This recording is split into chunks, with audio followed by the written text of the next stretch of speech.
Awesome. Well, good to see everyone. Um, I think I'm last up here, so we'll try and keep my remarks brief, but hopefully substantive and informative.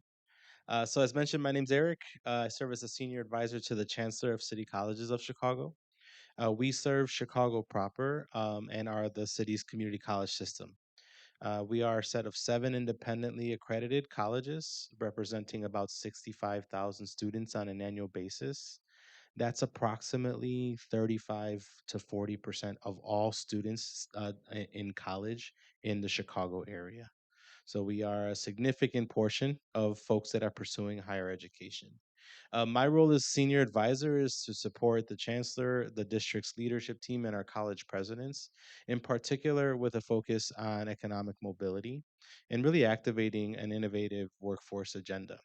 So that includes thinking about sectors that are growing and in demand, areas like technology, clean energy, healthcare, advanced manufacturing, as well as developing partnerships with employers across those sectors to ensure that our students have access to incredible career opportunities. Our system, just to level set a bit, is again seven colleges, each comprehensive community colleges, meaning we offer an array of education experiences, everything from adult education and GED to an associate's degree.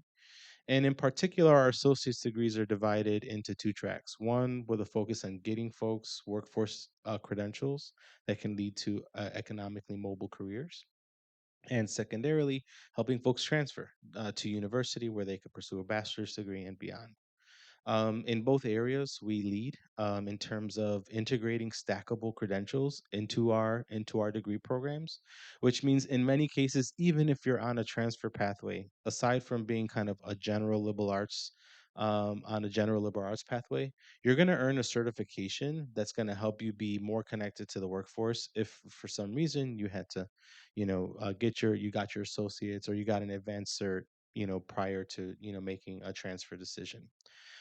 We partner very closely with the Chicago public school system, have one of the most innovative strategic plans nationally, and are really excited to continue to expand that work. What that tactically means is at a high school level, we're bringing more college opportunity to students before they graduate high school. They're earning either credentials that help them, get into the workforce, or earning college credits that move them closer to an associate's or bachelor's degree prior to completing college. Our system is also set up around Chicago's economy. So Chicago represents one of the most diverse sectors in the nation. No single sector represents more than 14% of our GDP, which means we have to respond to a lot of needs.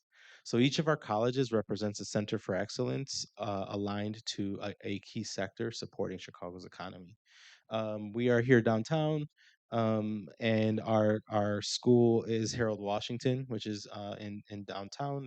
It supports the business and professional services sector of our city. So partners very closely with finance firms, insurance firms, hospitality business of that like. Malcolm X College, which is pretty much straight down this way on the west side of our city, is our healthcare center for excellence, health services center for excellence. We made an incredible investment in Malcolm X about 6 years ago with a $300 million facility that is one of Chicago's only virtual training hospitals. So partners like Rush and Advocate and Lurie Children's and Northwestern really leverage our learning space to support again that future workforce. Going to the southwest side, Daly College represents our Center for Excellence in Advanced Manufacturing and Engineering. On the far south side, Olive Harvey College is our Center for Excellence in Transportation, Distribution, Logistics. And I should say, Daly, we made a really meaningful investment in a new space there called the Manufacturing Technology Engineering Center. That was actually a $65 million investment. The advanced manufacturing machinery that we have competes with some of the top graduate schools in engineering, and we're offering that at an associate's level. Our space on the at Olive Harvey was a $25 million investment in transportation, distribution, logistics, activating kind of a suite of diesel, automotive, rail, aviation, and supply chain programming. Again, kind of soup to nuts, thinking about basic certification to associates.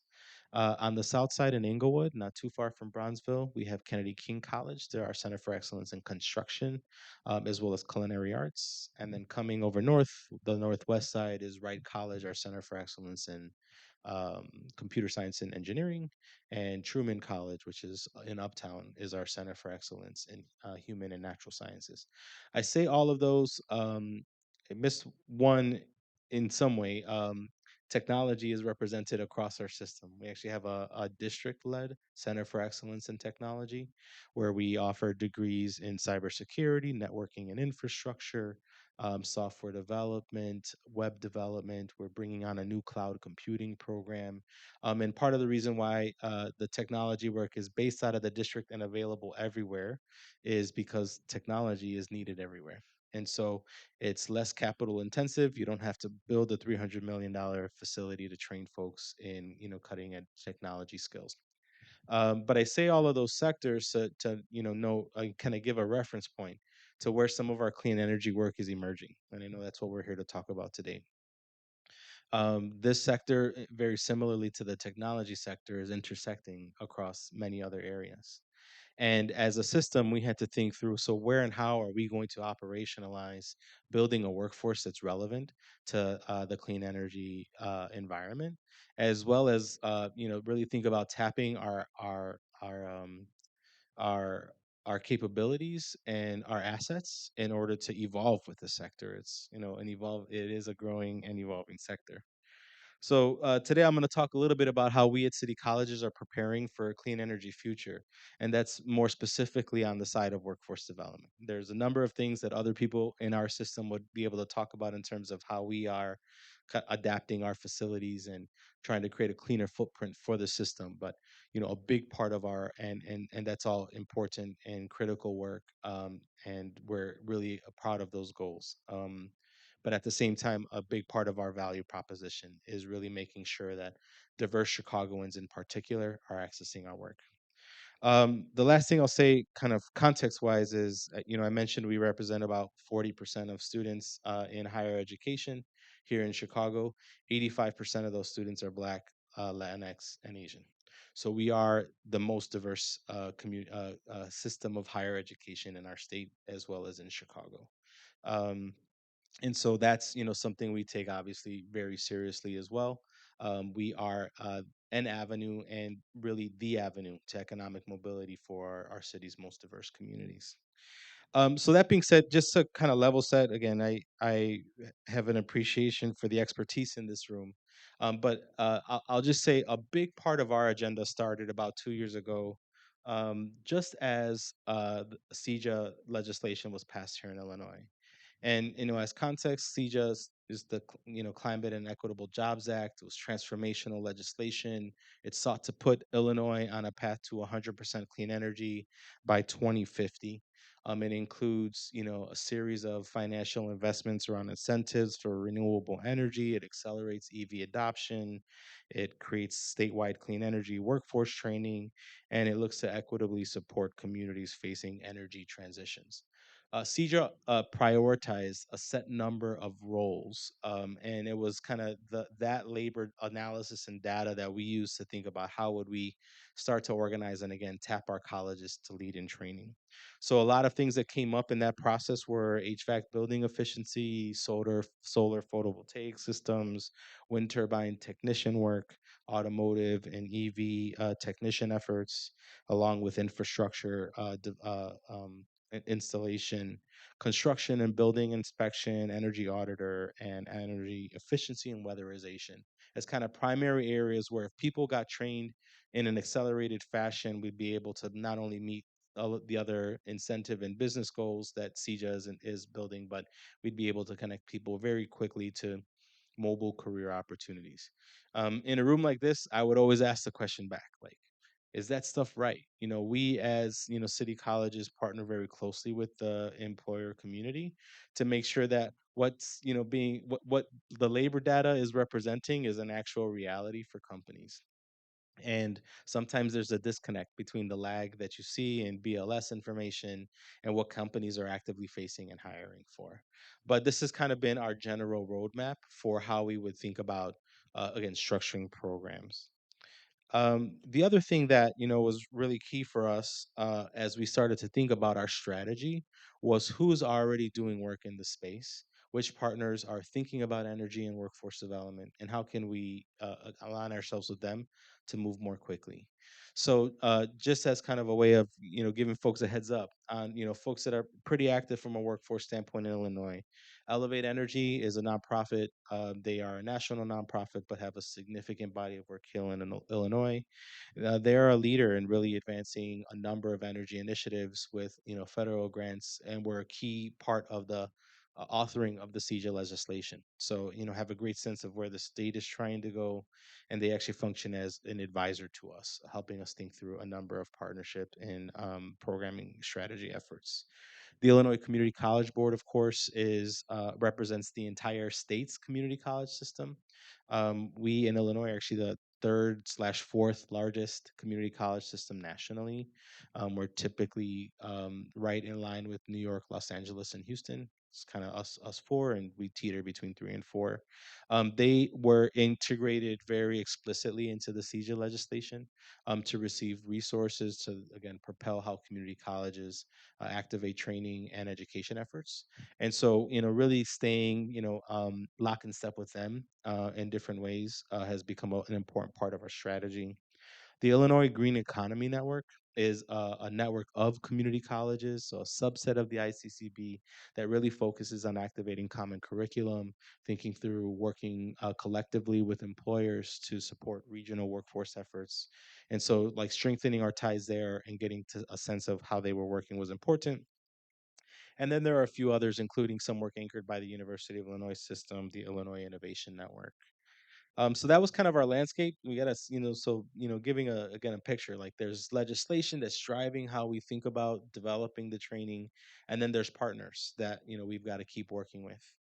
And that really led to us spending some time baselining with our colleges. I mentioned a few that we believe would have assets that would connect to the clean energy environment, in particular, Daily, with its work in advanced manufacturing, making the shift from CNC machining to mechatronics to sustainable manufacturing, right? Battery manufacturing and things of this nature was kind of an asset that we knew we could develop, especially with the technology we have.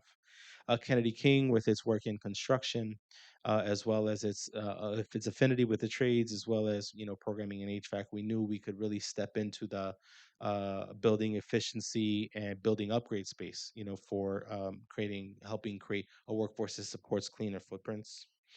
Olive Harvey has this body of work in automotive, which we knew we could translate into EV, both on the infrastructure and the technician side, and that's already been activated through some really great partnerships with Rivian and Toyota and others.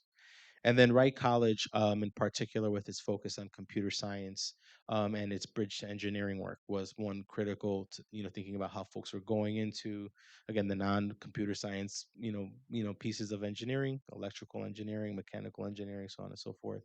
Also, how they got interested in really deploying in partnership with community organizations pathways to solar installation.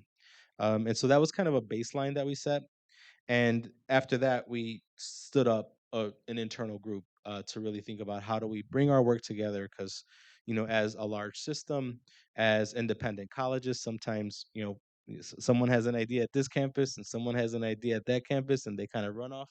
And it's the same exact idea, but they're doing it totally differently. And while there's, a value to that sometimes in the innovation process, it's also can be inefficient.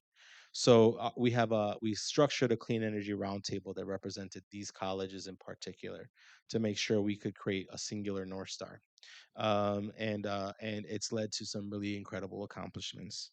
So in the last year, we've secured about $5 million in new resources from both federal grants and local grants to activate a very robust set of trainings. And I'll spotlight a few of those because we feel like they're going to kind of create the gateway to really opening up workforce opportunity for individuals for years to come.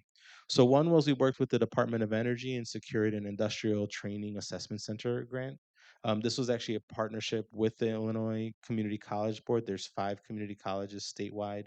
2 of them are ours, Daly College and Kennedy King College, that are working with local manufacturers to do, in effect, 3 things. One, create a cleaner footprint of with the manufacturer themselves. So ComEd was here, different unit of business, but the call I was on just before this was talking about how do we get local manufacturers to take advantage of energy incentives, modernizing again their facilities in ways that bring down their energy utilization.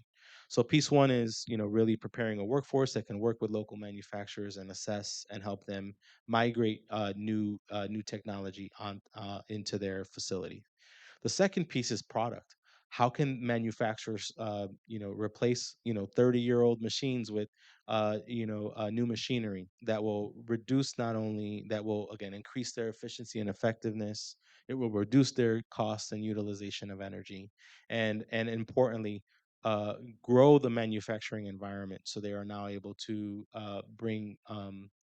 develop new products that are going to support the clean energy workforce. So that IAC program is one that we're very excited about. We're essentially expanding training around HVAC to go into heating pump, building a kind of different versions of building engineering and maintenance stuff that we're not doing right now. And secondarily, really kind of in taking our manufacturing technology degree and expanding it into mechatronics, robotics, um, uh, and electrical kind of based manufacturing work. So pretty exciting body of work that's happening over the next 3 years for us. The other element I mentioned, ICCB was included in the legislation and as part of the CEJA legislation, and as part of that, they essentially received a significant portion of resources to push community colleges to accelerate the EV infrastructure here in Illinois. So we received at city colleges almost $2.5 million to work across 5 colleges to develop programming and expand partnership work with Rivian, Toyota, Ford, Subaru.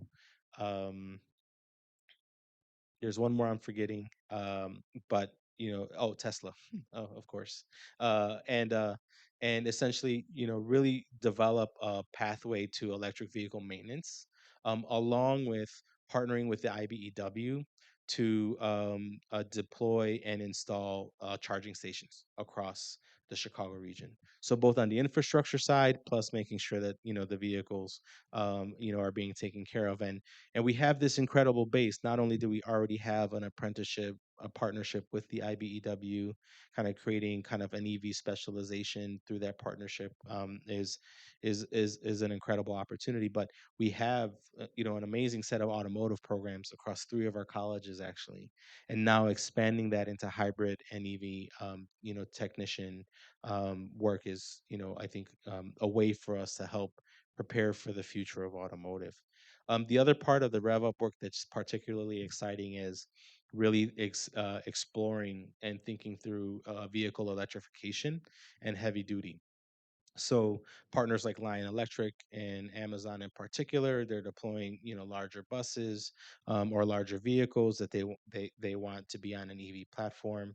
And as you think about big rig electrification, there are kind of distinct components of that. So as that work comes along, it's exciting to you again really be thinking about our basis in diesel, which has I don't know 12 to 15 trucks donated by Navistar, and how we could then use those trucks as a base to consider how to electrify. Conversation I was in yesterday was talking about how do we take that early thinking and start applying it to planes and trains and much bigger vehicles. So we are attempting to stay on the cutting edge of reducing carbon and preparing again um, and developing innovations in the space.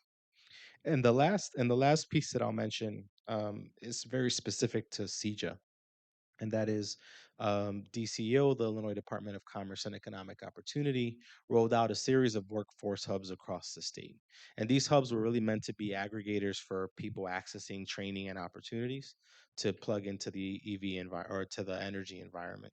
And we worked with our local workforce investment board and Elevate to submit a successful proposal. It's about a $4 million grant. I think it's $2 million per hub. We received funding for two hubs, one on the west side and one on the south side. So we're now in a position to train and support diverse communities and present a level of access to training across all of the areas that I mentioned. We're bringing kind of the full suite of what city colleges can offer, whether it's solar, building, manufacturing, or automotive, to the table. And that body of work will support about 250 people per hub. And it's operating in partnership with a number of CBOs as well, folks that are on the ground, trusted in community that can be an effective bridge between the college work and the education that we provide, but also the kind of the life managing through life circumstances that folks go through as they look to move themselves forward. Collectively over the next 3 years, we're looking to train about 2,000 new people across manufacturing, electric vehicle, and solar. It's not necessarily where we're going to meet the full market's demand. We see some pretty significant hikes, especially around solar and electric vehicle installation, but think we're going to make a meaningful contribution to connecting people to workforce opportunity. And what's amazing about this work in particular, this funding, is it's really seeding, a sustainability strategy for city colleges, which is leveraging financial aid, leveraging scholarship, leveraging what we can like our system, which is the most accessible system of higher education, to support how people touch and access the future. Lastly, Illinois is, again, been on the cutting edge in a couple of ways. And there's two particular efforts that we're excited to be engaged in.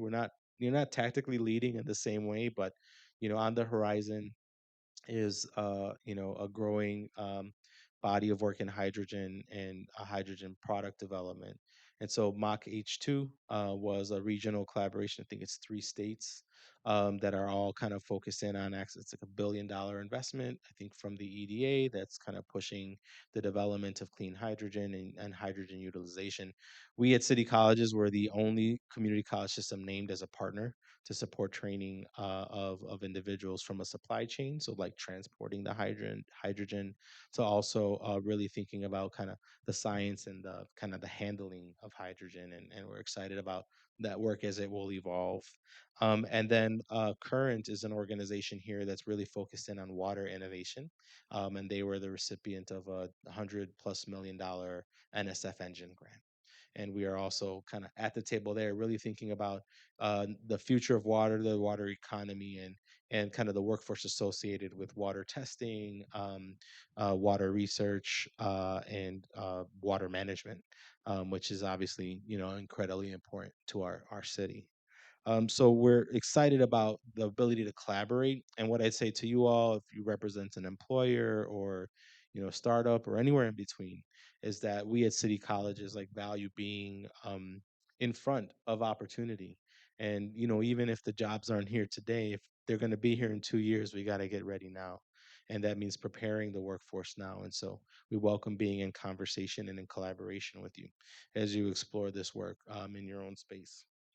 The last thing I'll say is, again, we pride ourselves on the work we do for our students, and we pride ourselves on our ability to deliver for Chicago's economy. And we have pound for pound some of the highest gains in economic and economic gains for low income to high income in the nation. And we do that by really working closely with the business community and understanding what the key needs are, and then mobilizing our system to not make what you need fit with us, but make what will make what you need work for what we can do.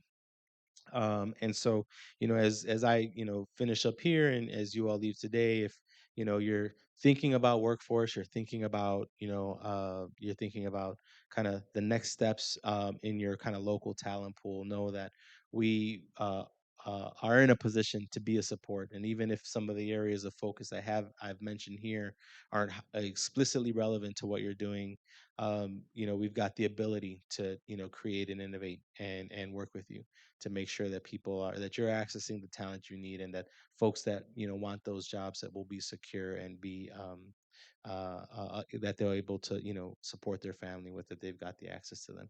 So I'm really grateful for the time today. I hope you all had a good day. I know again it's late in the day, so I'm gonna get out of your hair, but I appreciate the time and happy to answer any questions on City College's work if you have them.